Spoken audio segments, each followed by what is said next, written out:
নমস্কাৰ। আজি মই আপোনালোকৰ আগত বৰ্ণনা কৰিবলৈ লৈছোঁ চাদিমে জৰুৰানা নামৰ মুভিখন।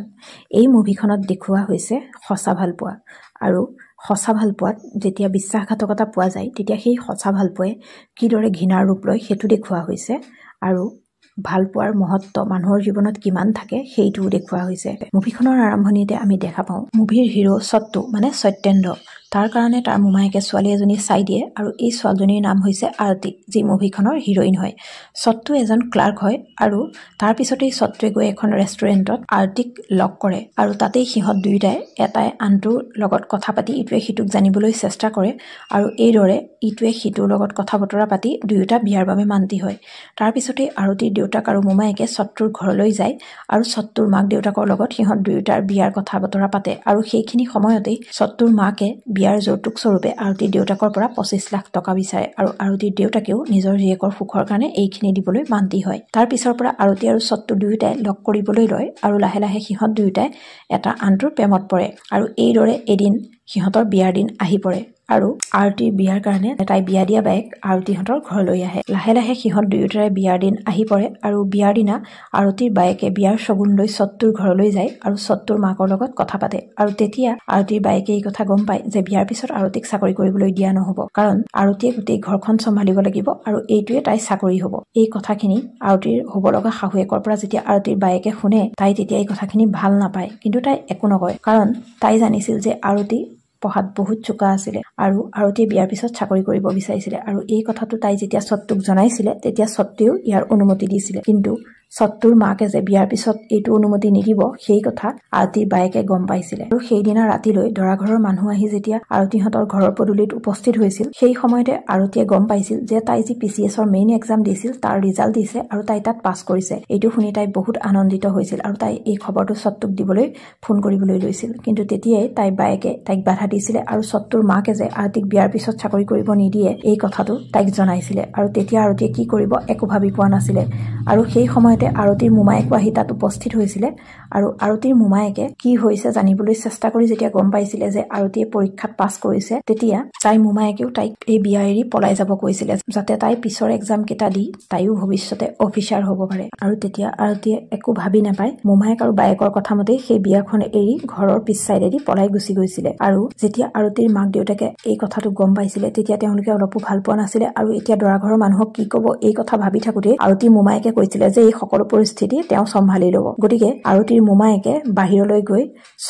সত্তুৰ দেউতাক আৰু মোমায়েকক ভিতৰলৈ মাতি আনিছিলে আৰু আৰতি যে ঘৰৰ এৰি গুচি গৈছে সেই কথাটো তেওঁলোকক জনাইছিলে আৰু এনেকুৱা কথা শুনি সত্তু আৰু সত্তুৰ দেউতাক আৰু মোমায়েক আচৰিত হৈছিলে আৰু আৰতি কিয় গুচি গৈছে বুলি সুধোতে আৰতিৰ মোমায়েকে মিছাকৈ কৈছিলে যে আৰতিয়ে গম পাইছিল যে সত্তু আৰু সত্তুৰ ঘৰৰ মানুহে তাই দেউতাকৰ পৰা যৌতুক লোৱাৰ কথাটো গম পাই তাই পলাই গুচি গৈছে আৰু এই বিয়াত নবহো বুলি কৈছে, কিন্তু সত্তুৰ মোমায়েকহঁতে এই কথা বিশ্বাস কৰা নাছিলে আৰু আৰতিৰ চৰিত্ৰই বেয়া বুলি আৰতিৰ ওপৰত মন্তব্য কৰিছিলে আৰু এই মন্তব্য শুনাৰ লগে লগে আৰতিৰ মোমায়েক আৰু দেউতাকেও সিহঁতক বেয়াকে কৈছিলে আৰু এইদৰে দুইখন ঘৰৰ মাজত যেতিয়া তৰ্কাতৰ্কি লাগিছিলে তেতিয়া সত্তুৱে তাৰ ফোনত এটা মেছেজ পাইছিলে আৰতিৰ পৰা যে তাই PCS এক্সাম ক্লিয়াৰ কৰিবৰ কাৰণে পলাই গৈছে, কাৰণ তাইৰ এটা এক্সামত তাই পাছ কৰিছে আৰু এই কথাটো যেতিয়া সত্তুৱে গম পাইছিলে তেতিয়া আৰতিৰ ঘৰখনৰ প্ৰতিটো ৰুমত তাইক বিচাৰিছিল যদিও সি পোৱা নাছিলে আৰু তাইক উল্টাই ফোনো কৰিছিলে সি, কিন্তু তাই তাৰ ফোন ৰিচিভ কৰা নাছিলে। তাৰ পিছত আমি দেখা পাওঁ সিহঁত দুয়োখন ঘৰৰ মাজত যি তৰ্কাতৰ্কি লাগি আছিল সেয়া লাহে লাহে যুদ্ধলৈ পৰিণত হৈছিলে আৰু তেতিয়া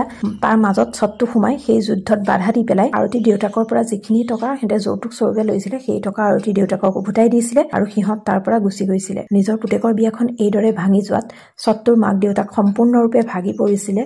আৰু সিহঁতে কান্দিছিলে আৰু নিজৰ মাক দেউতাকৰ এনেকুৱা অৱস্থা দেখি সত্তুৱে আৰতিক বিয়াৰ কাৰণে জগৰীয়া কৰিছিলে আৰু সেই সময়তে আৰতিয়ে সত্তুলৈ কল বেক কৰিছিল যদিও সত্তুৱে ফোন উঠোৱা নাছিলে আৰু ফোনৰ ছুইচ অফ কৰি দিছিলে। তাৰপিছত আমাক 5 বছৰৰ পিছৰ দৃশ্য দেখুওৱা হয় আৰু আমি দেখা পাওঁ তেতিয়ালৈ আৰতি PCS এক্সাম পাছ কৰি অফিচাৰ বনি গৈছিলে আৰু তাইৰ বান্ধৱী নীলমকো সেই অফিচতে এটা জব দিয়াই দিছিলে আৰু আৰতিয়ে তাইক বহুত বিশ্বাস কৰিছিলে আৰু আৰতিৰ সকলোখিনি কাম তাইয়ে চাইছিলে। তাৰ পিছতে আমি দেখা পাওঁ যে কেইজনমান মানুহ পিছদিনাখন আৰতিৰ ঘৰলৈ আহিছিল আৰু তাইক জনাইছিল যে তাই ঘুষ লোৱাৰ অপৰাধত ফচিছে আৰু সেই কাৰণে তাইক অস্থায়ীভাৱে তাইৰ চাকৰিৰ পৰা ছাছপেণ্ড কৰা হৈছে আৰু এই ক্ষেত্ৰত সিহঁতে তাইক সোধা পোছা কৰিছিলে আৰু কৈছিল যে আৰতিয়ে কুকুৰেজা নামৰ মানুহজনৰ পৰা 3 কোটি টকা ঘুষ লৈছে, গতিকে তাইৰ ওপৰত এতিয়া কেছ চলিব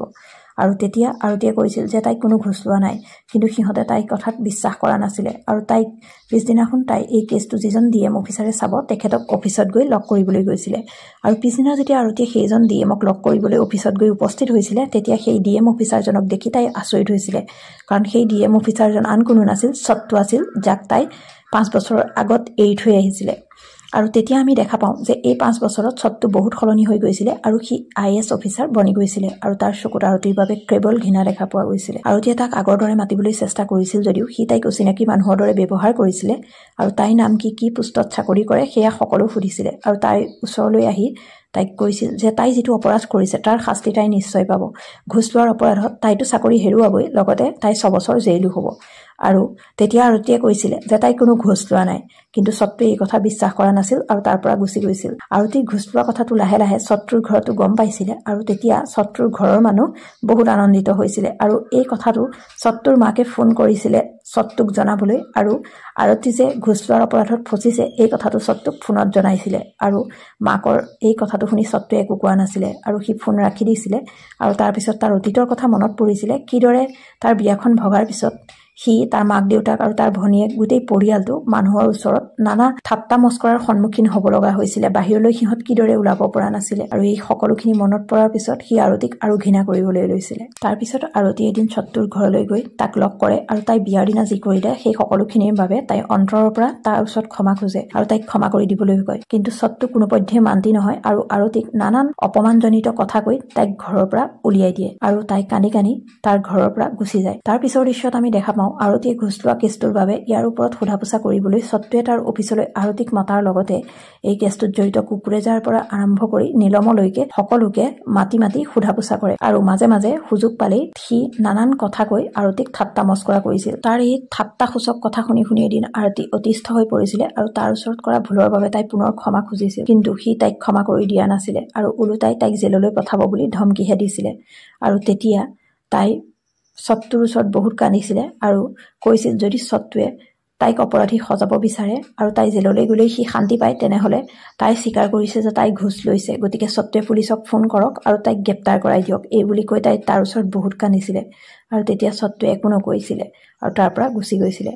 কিন্তু তাৰ পিছদিনাই আমি দেখা পাওঁ সত্তুৱে পুলিচলৈ ফোন কৰি আৰতীক এৰেষ্ট কৰিবলৈ কৈছিলে আৰু জেলত সেই দিনটো ৰাখি দিব দিছিলে আৰু সেইমতেই আৰতীক সেইদিনা এৰেষ্ট কৰি জেলত থোৱা হৈছিলে। তাৰ পিছত জেলত যেতিয়া সত্তুৱে আৰতীক লগ কৰিব গৈছিলে তেতিয়া আৰতীয়ে কৈছিলে তাক এতিয়াতো চাগে সত্তু বহুত সুখী, কাৰণ সি তাইক য'ত ৰাখিব বিচাৰিছিলে আজি তাই তাতে আছে আৰু এই সকলোখিনিৰ কাৰণে তাই তাক ধন্যবাদ জনাইছিলে। সি তাৰ পৰা গুচি গৈছিলে, আৰতীক একো কোৱা নাছিলে। তেতিয়া তাৰ পিছৰ দৃশ্যত আমি দেখা পাওঁ আৰতীক বচাবৰ কাৰণে আৰতীৰ দেউতাকেও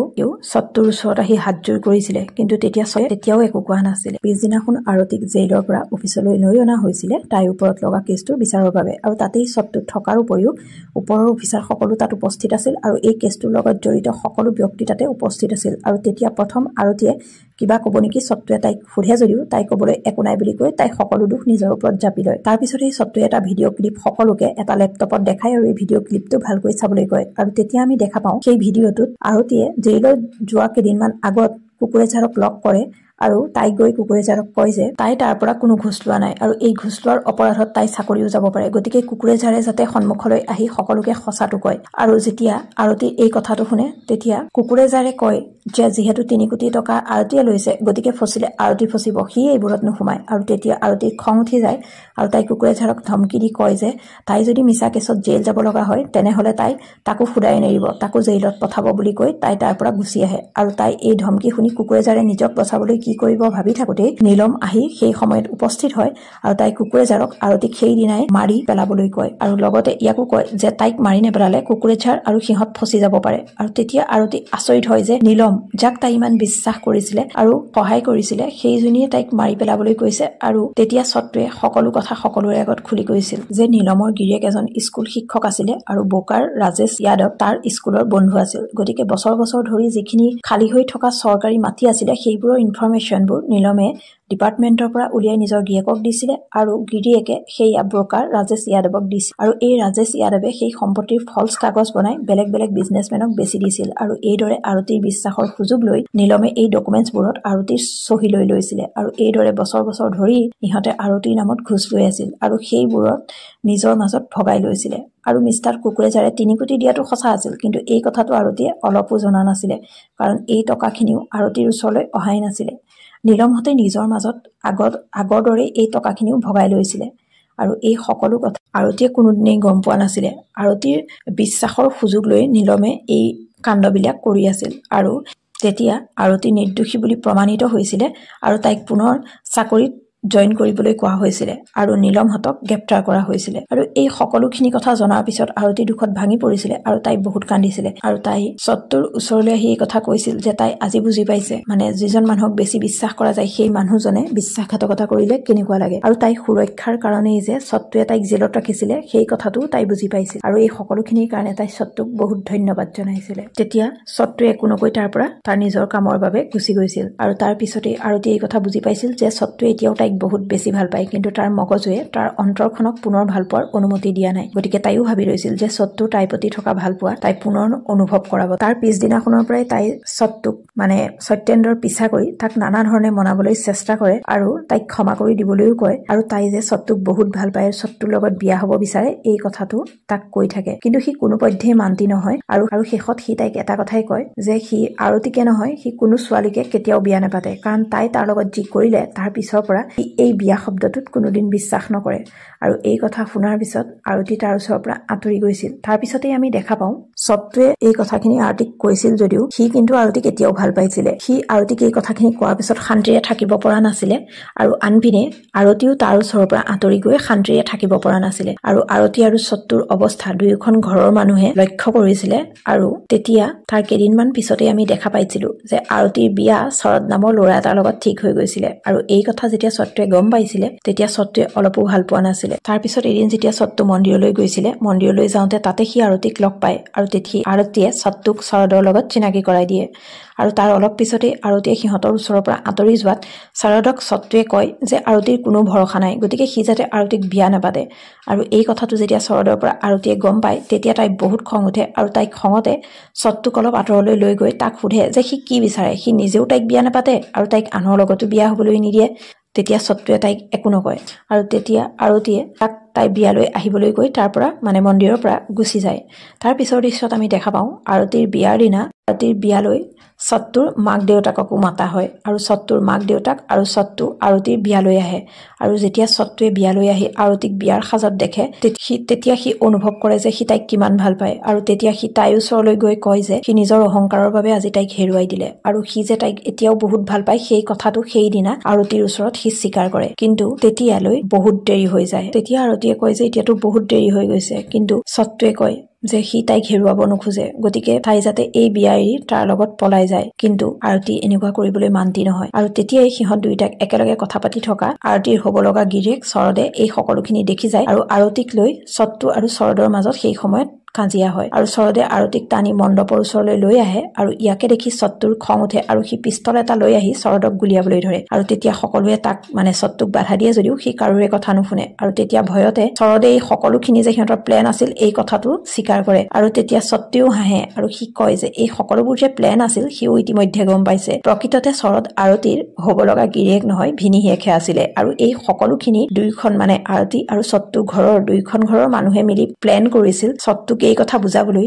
যে সি এতিয়াও আৰতিক বহুত ভাল পায় আৰু আৰতিক সি কেতিয়াও হেৰুৱাব নিবিচাৰে আৰু এই সকলোখিনি কথাৰ কাৰণে সত্তুৱে আৰতি ঘৰৰ মানুহখিনি আৰু নিজৰ ঘৰৰ মানুহখিনিক ধন্যবাদ জনাইছিলে কাৰণ সিহঁতখিনিৰ কাৰণে সি অনুভৱ কৰিছিল যে আৰতিক সি এতিয়াও ভাল পায় আৰু সি আৰতিক যে হেৰুৱাব নোৱাৰে আৰু তেতিয়া সত্তুৱে এই কথাও গম পাইছিল যে এই বিয়াখনৰ দৰা সত্তুৱে হয় যিটো সি আগতে জনা নাছিল পিছত সি সকলো গম পাই হাঁহিছিলে আৰু এইদৰে সিহঁত দুয়োখন ঘৰৰ সন্মতিত আৰতি আৰু সত্তু দুয়োটাৰে অৱশেষত বিয়াখন হৈছিলগৈ আৰু এইদৰে আমাৰ মুভিখনৰ হ্যাপি এন্ডিং হয়